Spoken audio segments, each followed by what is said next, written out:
Hey everyone, Mako here, and today I would like to talk about some games again, after a long break. So you might wonder, well, what has he been up to lately? And to be frank, among some other things and other projects I've been working on, I've been squeezing in a lot of quick games of different roguelites lately, in between things I've been doing. And at some point, it hit me that in general I was spending way more time on roguelites than on the other games from my backlog that I wanted to work on. And then, well, it dawned on me that maybe instead of making a whole video on just Megabonk, for instance, why don't I talk about the appeal I have for the roguelikes in general? I still want to do a couple of videos on some specific games, but as some sort of a prelude to that, I just kind of want to talk about roguelites and roguelikes in general. Why do they feel so appealing to me? And let's obviously give some examples, right? So, let's talk about some roguelites, why I like them so much and why they are somewhat popular in the gaming landscape. But, before I start the video, as always, a like and a sub would be appreciated, of course, and if you want to share some of your experiences with roguelites, then go ahead and leave a comment below. Alright, now without further ado, let's get on with the video.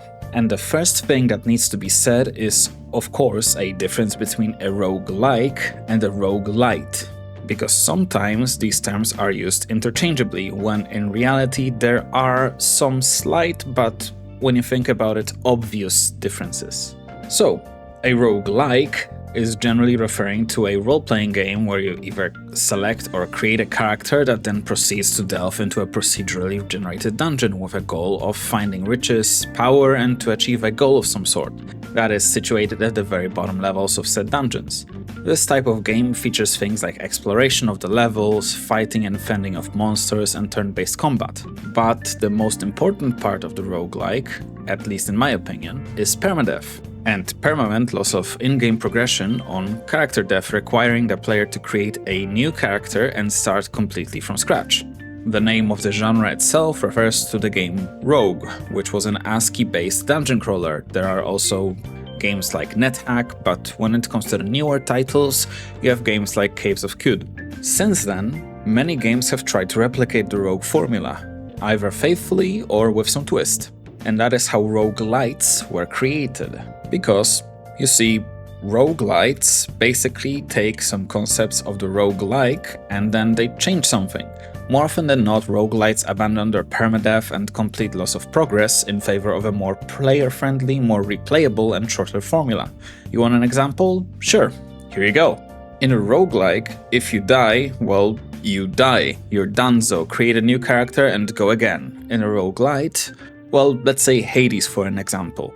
Every time you die, you gain some currencies that you can use to enhance your next playthrough, like start with some more money or start with more health, etc, etc.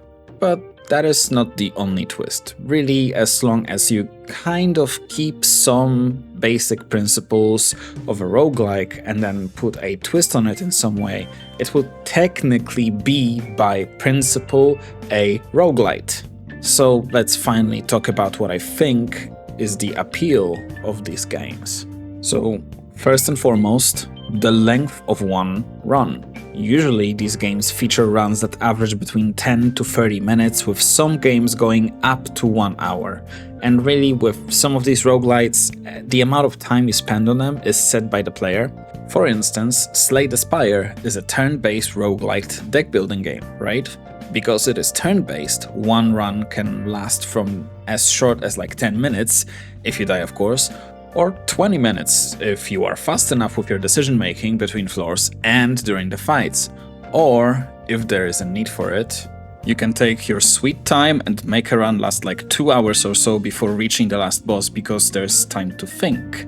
Of course, that is not always the case, as some other titles like Vampire Survivors and Megabonk or even Holocure are essentially just running non-stop and spawning enemies non-stop. There's no turns in these games. The only pause you can realistically get is if you manually pause the game in a menu, or if you level up or open a treasure or something, where you get a window that gives you a choice for some powers. But there's also something nice in these games too, as usually, unless you figure out some crazy build, the game will last up to 30 minutes and then be over, making them perfect to just duke one out when you're bored and waiting for something else. Now, keep in mind, usually if you really go into a roguelike, these runs can last a fairly long time. And that is by design. A roguelike expects the player to be slow and methodical due to the mentioned before difficulty, so usually these runs can last between 10 to 20 minutes on the lowest end because the run fails and the player dies early. Sometimes they can last further and let's say fail after like 2 hours in, and sometimes if they're really successful, they can easily take multiple hours in one go. And while I think that this design is in my mind good and has its own place in the gaming landscape, since I want to focus more on roguelites, let's just say that an idea of a long, multiple hour long game, even if it allows you to save, leave and then resume where you left off, is kind of daunting to me at times, especially when I, for instance, take a break, and then get out of the zone, and come back and fail because of that. On the contrary, roguelites usually, at the longest, take like 2 hours, unless the player goes into some endless mode or something. And also, failure and death in most of these games, well, hurts, because one has invested some time in an attempt to win, is sweetened by some meta progression that you achieve by performing the core loop of the game, thus making subsequent runs easier. And I think that it is a cool way of mixing the RNG and some progression of the player. And speaking of RNG, oh boy, now that is a huge can of worms that we're opening up. Look, in RPGs in general, while loot tables most of the time are semi-randomized, you can kind of gauge what items you're getting. And also, because you are constantly leveling a character or a group of characters throughout the entire tens of hours long story, you kind of can plan out an entire build ahead of time. For instance, you might want to go into archery in Gothic, or start off building a mage, or in Deus Ex you can start going for a stealth build from the get-go. And in these types of games, when you decide on a build, you can always aim to find some specific pieces of gear and some powers or items that will allow you to perform that more effectively and efficiently. Now, with roguelites, you don't really get that comfort of having one build every time. While you can try to force it, yes, like for instance trying to force an infinite combo every time in Slay the Spire, or always trying to force oneself into a barricade shield slam build or something. Most of the time that is not a good idea because every run is different. Again, circling back to procedural generation and run seeds in these types of games. Every run will be different. It will contain different items, modifiers, powers, boons, cards and what have you, meaning sometimes you will not be able to build what you really wanted to build. But that is also the beauty of it, and what pulls me towards these games every time. You just need to adapt. Sometimes you will get a really amazing combination of powers, and sometimes you will have to just make do with what you get and adapt, or maybe even pivot into a build that you did not think about before. And that variance sometimes leads to really cool discoveries. That kind of unpredictability and the need to adapt is something that just really hits the spot for me with these games.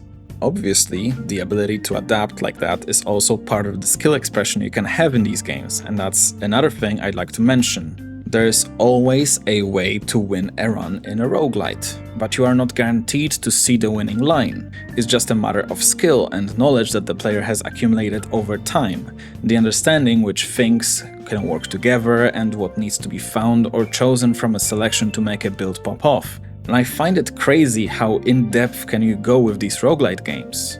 Even the ability to kind of fix the RNG in the player's favor is a way of skill expression, like knowledge that holding certain items in games increase a chance of something happening, etc. Here, let's take Balatro as an example of skill expression via knowledge. On higher stake difficulties, there are certain jokers that can become eternal, meaning they cannot be sold or destroyed. And there exists a joker called Egg. It's a simple joker that starts off with a low value, but every round you complete, it always increases its value by $3. Normally, you can just let it sit in your inventory and when you really need it, just sell it for a quick buck in Crisis. But if you find an eternal egg, you can't get rid of it. So, no sale, no money from selling it when it increases its value. You might think, well, let's just not buy that egg. But then, when you have some knowledge of the game, you can see an opportunity. If you have an eternal egg, you can still gain money off of it. If you find the Temperance Tarot card, it will always add money equal to the sell value of all your jokers, meaning you can still gain a lot of money from just having that egg sitting there. And If you then need some multiplier early on you can also find the Swashbuckler Joker, which gives you mult equal to the value of all the jokers you have, so that egg suddenly gives you some early scaling to help with the first few antis in the game, before you switch to something stronger and finalize the build. But to figure these things out, you would need to have some knowledge, some skill in the game to be able to see that line of thinking. And I love when you can find something like this in any game, but especially in roguelikes. Now, for one of the most important things that drag me into these games, and also something that I have mentioned earlier, the meta progression and the unlockables.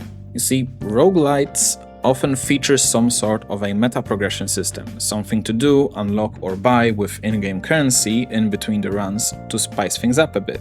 Sometimes it's some new items that are available in the shops, or new powers that you can unlock, or maybe something like utility, something to fight the RNG, like the ability to banish certain powers or items in Megabonk and Vampire Survivors, to ensure that you will not see them taking up a slot when you level up. Keep in mind that these unlockables in some cases can be a monkey's paw.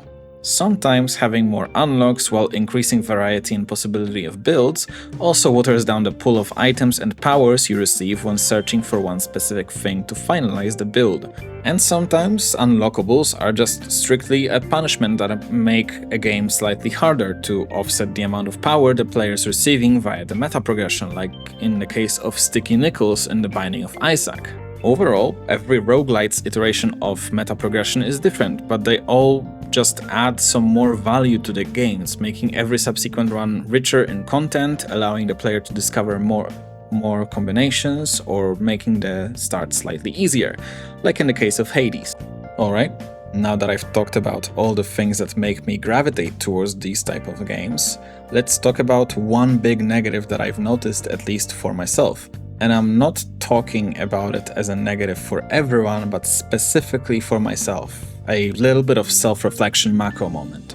You see, roguelites, especially games like Megabonk and Vampire Survivors, maybe even Balatro, give the player a huge dopamine hit via things like the RNG chests with different rarities. Obviously, the rarer the item, the fancier the animation and sounds accompanying it. Or, like in the case of Balatro, it just feels good when you see the number go up something absurdly big.